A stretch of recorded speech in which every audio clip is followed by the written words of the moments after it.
తాకట్టులో ఉన్న బంగారాన్ని విడిపించి ఆ రోజు ఆన్లైన్ రేటుకే మేము కొంటాం. Sharma gold company. నమస్తే, వెల్కమ్ టు సుమన్ టీవీ. నేను మీ యామ్ని. ప్రస్తుతం మనతో ఉన్నారు ప్రముఖ ఆధ్యాత్మికవేత్త, ప్రముఖ జ్యోతిష్య వాస్తు పండితులు మనతో సూర్యనారాయణ శర్మ గారు ఉన్నారు. వారితో మాట్లాడదాం. నమస్కారం గురుగారు. నమస్కారం అమ్మ, శుభం బియాదు. గురుగారు, మనం 2024 సంవత్సరం నుండి అంటే రాశి ఫలాలు ఏ విధంగా ఉన్నాయని తెలుసుకున్నాం కదండి, మన కొన్ని రాశుల గురించి. అయితే ఇప్పుడు కర్కాటక రాశి వారికి అండి అసలు ఏ విధంగా ఉండొచ్చు? కర్కాటక రాశి అంటే మనం ఇప్పుడు సంవత్సరం ఆరంభం నుండి చూసుకోవాలండి. ఆ రోజు ఎలా ఉంది, అక్కడ నుండి ఆ సంవత్సరం అంతా ఎలా ఉన్నది. సో కర్కాటక రాశి తీసుకుంటే సంవత్సరం ఆరంభంలో మనకి ఏంటంటే కేతు అన్నది కర్కాటకం నుండి అంటే కర్కాటకం నుండి సింహం కన్యలో ఏమో కేతు అనే గ్రహం ఉంది. అక్కడ సంవత్సరం అంతా అక్కడే ఉంటాడు వాడు అక్కడ నుండి మారడు.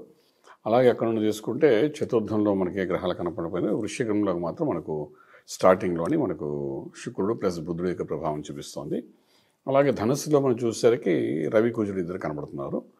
అలాగే శని చూసేసరికి కర్కాటకానికి సప్తమ భావమైన కుంభంలో ఉన్నాడు. అష్టమ భావమైన కుంభంలో ఉన్నాడు అనమాట. అంటే అష్టమ శని యొక్క ప్రభావం కర్కాటకానికి కనిపిస్తుంది. అలాగే 9వ భావంలో చూస్తే రాహు కనిపిస్తున్నాడు. 10వ ఇంట్లో చూస్తే మనకు బృహస్పతి కనిపిస్తున్నాడు. ఫైన్.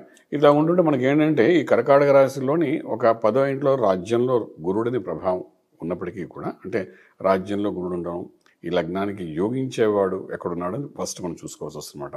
కర్కాటక రాశికి కుజుడు రాజ్యోకారకుడు అంటాం. అటువంటి కుజుడు మనం చూసుకునేసరికి రవితో కలిసి 6వ ఇంట్లో కూర్చున్నాడు అనమాట.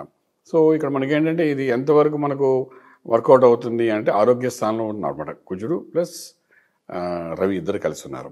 అంటే ఆరోగ్య స్థానంలో 2 పాప గ్రహాలు కలిసి ఉన్నాయి, 2 అగ్నితత్వం గల గ్రహాలు ఉన్నాయి న్యూ ఇయర్ స్టార్ట్ అయ్యే టైంకి. అలాగే అష్టమంలో శనీశ్వరుడు కూర్చున్నాడు, అష్ట కష్టాలు పెట్టడానికి ఉన్నాడు.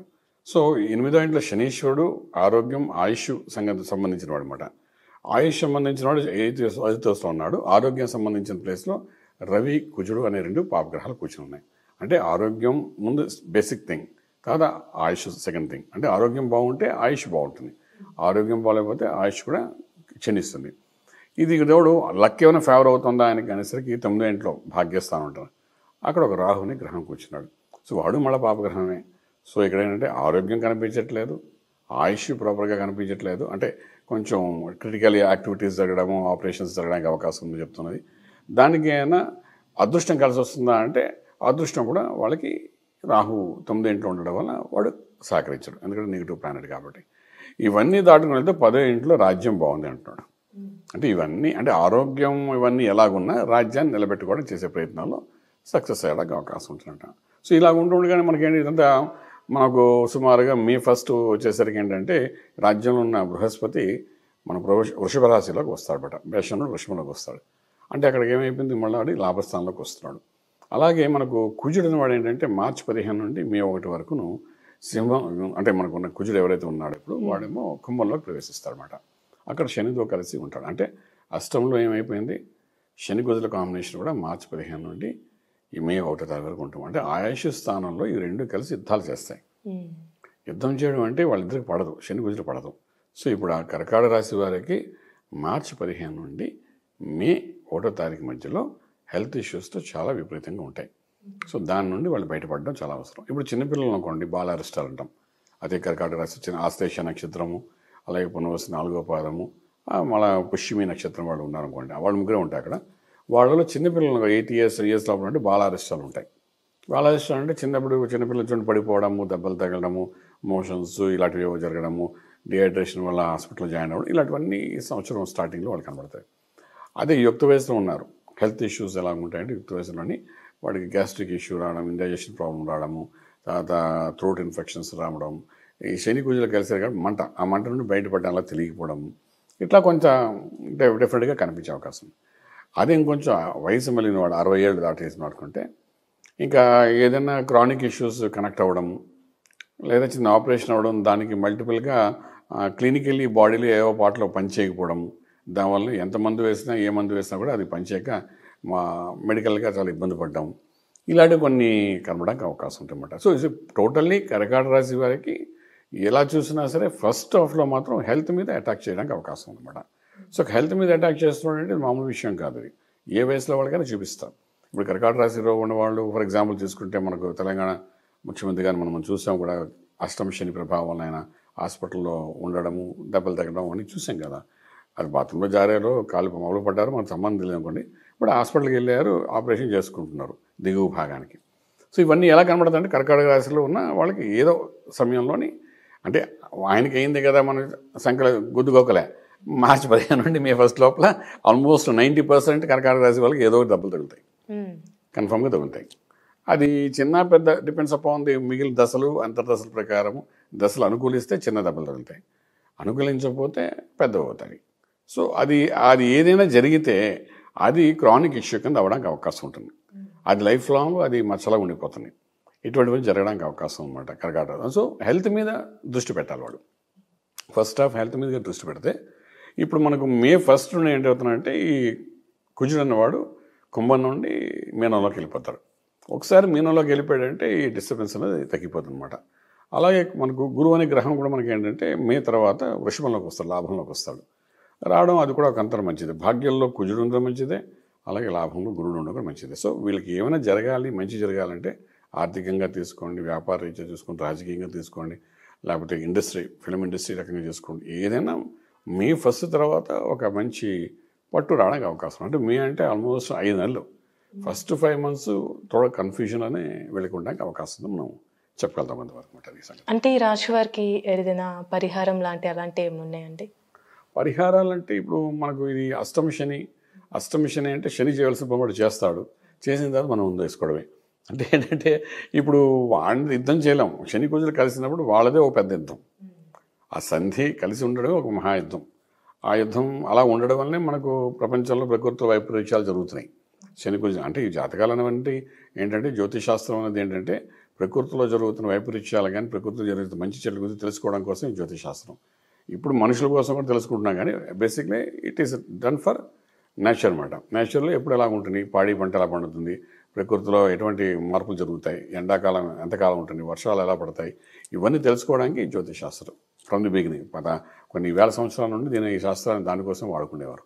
సో ఇప్పుడు ఏమైందంటే ఆ ప్రకృతిలో మనకు వచ్చే వైపరీత్యాలు అనేది మీకు మార్చి 15 నుండి మే వరకు కనిపిస్తాయి. అందులో ఏంటంటే జనరల్గా అందరికీ ప్రకృతిలో మార్పులు వస్తున్నప్పుడు అందరూ దాని ఇంపాక్ట్ పడుతుంది. కానీ కర్కాటక రాశి వాళ్ళకి పూర్తిగా దానికి ఎఫెక్ట్ పడిపోతుంది వాడి మీద. మిగిలిన వాళ్ళకి ఏదో గొడుగు పెట్టినట్టుగా ఎండాకాలం వర్షాకాలం గొడుగు పెట్టుకుంటారు కదా, పట్టుకున్నవాడికి ఏం కాదు కదా, అలా ఉంటుంది మిగిలిన వాళ్ళకి. వీడు ఒక్కడికే కర్కాటక రాశి వాళ్ళకి ఇవన్నీ ఇబ్బంది కలుగుతుంటాయి అన్నమాట. సో ఇలాంటప్పుడు ఏంటంటే ఈ కుజుడు శని 2 కాంబినేషన్స్లో అక్కడ ఎఫెక్ట్ అవుతుంది. కాబట్టి ఫస్ట్ హాఫ్లో సుబ్రహ్మణ్యేశ్వర స్వామికి ఆరాధన చేయడం, అభిషేకం చేయడం, ఇవన్నీ బాగా పనిచేస్తాయి. అలాగే శివుని కూడా ఆరాధన, పంచశక్తులు ఉన్నాయి కాబట్టి నమ్మకం, చమకం, రుద్రం, శ్రీశక్తం, పురుషశక్తం 5 ఉన్నాయి. ఈ 5 ఏదో ఒక దాంట్లో అభిషేకం చేసుకోవడం, ఇంట్లో చక్కగా తీర్థం తీసుకోవడం. మన వాళ్ళు ఎవరైనా హిందువులైనా వాళ్ళంతా అలా చేసుకుంటే ఏంటంటే కొంతవరకు ఈ ఆయుష్, అన్నిటికీ ముఖ్యం ఆయుషే కదండి. సో మనకేంటి ఆ స్పీడ్ లెవెల్స్ తగ్గించేస్తుంది. డైనమిక్ ఉన్నవాడు కూడా ఈ హెల్త్ ఇష్యూ రాగానే ఒక్కసారి పడిపోతాడు కిందకి. అలా ఉంటుంది కాబట్టి డెఫినెట్గా అలా చేసుకోగలిగితే మంచి రిలాక్సేషన్గా ఉండడానికి ఉంటుంది. అదొక చిన్న రెమెడీ అని చెప్పచ్చు. అలాగే మనకేంటంటే ఈ భాగ్యంలో రాహు ఉండడం వలన డెఫినెట్గా ఈ 9th house రాహు ఏం చేస్తుందంటే మన యొక్క విదేశీయానం గురించి చెప్తుంది. అలాగే 9th house మన హైయర్ ఎడ్యుకేషన్ గురించి చెప్తుంది. 9th house రాహు ఏమో అంటే 9వ ఇల్లు మనకు భాగ్యం, అదృష్టం గురించి చెప్తుంది. అలాగే 9వ ఇల్లు తండ్రి గారి గురించి కూడా చెబుతుంది. అలాగే 9వ ఇల్లు మనకు విదేశీయ చదువు కూడా పీజీ ఇవన్నీ చేస్తారు కదా, ఎక్స్ట్రాడినరీ స్టడీస్ గురించి కూడా చెప్తుంటుంది మేడం. సో ఈ 5కి సంబంధించి ఆ 9వ ఇంట్లో రాహు అనే పాపగ్రహం కూర్చున్నాడు. ఆ కూర్చోవడం వల్ల అంటే చిన్నపిల్లలకి విదేశాలకి చదువుకునే వాడు చదువు ఎక్కదు. అలాగే తండ్రికి అంటే ఇప్పుడు కర్కాటక రాశిలో పుష్యమి నక్షత్రం కానీ పునర్వసు 4వ పాదం కానీ ఆశ్లేష నక్షత్రంలో పుట్టిన వాడి యొక్క తండ్రి గారికి 9వ ఇంట్లో అక్కడ రాహు ఉన్నాడు కాబట్టి ఏదో ఒక డిస్టర్బెన్స్ తీసుకొస్తారు, హెల్త్ వైజ్ అని తీసుకొచ్చే అవకాశం ఉంటుంది. ఈ 2వది అదృష్టం. 9వ ఇంట్లో రాహు ఉన్నది కాబట్టి కర్కాటక రాశి వారికి ఇప్పటి వరకు ఏది చేసినా నడుస్తున్న కథలో వెళ్ళిన వాళ్ళకి ఈ 9వ ఇంట్లో రాహు రాగానే మొత్తం ఆ గర్వం పోగొట్టుకునేటట్టుగా ఆ లక్ ఫేవర్ చేయదన్నమాట. ఎప్పుడైతే లక్ ఫేవర్ చేయడో మనం హార్డ్ వర్క్ మీద ముందుకెళ్ళాలి. హార్డ్ వర్క్ చేసేవాడు ముందుకు వెళ్ళిపోతాడు, హార్డ్ వర్క్ చేతగాని వాడు అక్కడ ఉండిపోతాడు. సో ఇదేంటంటే లక్ అనేది మిస్ఫైర్ అయిపోతుంది వాడికి. అలాగే 9వ ఇంట్లో మనం చూసినా చదువు, ఎక్స్ట్రాడినరీ స్టడీస్ అది బ్రేక్ అయిపోతాయి, అవి సరిగ్గా ఉండవు. అలాగే విదేశాలకు వెళ్ళి సెటిల్ అవ్వాలనుకున్న వాళ్ళు కూడా 9వ ఇల్లు ఒకసారి చూస్తాం, దానికి కూడా కొన్ని డిస్టర్బెన్సెస్ అయ్యే అవకాశం ఉంది. సో 9వ ఇంట్లో రాహు ఒక రకంగా ఏడిపిస్తాడు, వాడు అక్కడే ఏడాదంతా ఉంటాడు. సో ఈ 5 ఆస్పెక్ట్స్ మీద దాన్ని కూడా మనం కంట్రోల్ చేయాలి. సో అంచేతంటే ఇదంతా అభిషేకము ఇవి చేసుకోవడము, నార్మల్గా ఉండడం. అలా ఉంటే ఫస్ట్ హాఫ్ మనకి ఎప్పుడైనా మే 1 కల్లా కొంతవరకు వెల్త్ మీద అటాక్ పడతాయి కదా, ఆ తర్వాత మనిషి స్లో అయిపోతాడు. సో మొత్తంగా చెప్పాలంటే కర్కాటక రాశి వారికి ఏం చేసినా కూడా ఈ సంవత్సరం కొంచెం న్యూట్రల్గా డల్గానే ఉంటుంది. అంటే ఎక్స్ట్రాడినరీగా వెళ్ళడానికి అవకాశం అయితే చాలా తక్కువ అని చెప్పొచ్చండి. చాలా చక్కగా తెలియదు గురుగారు, ధన్యవాదాలండి. శుభం బియాదు.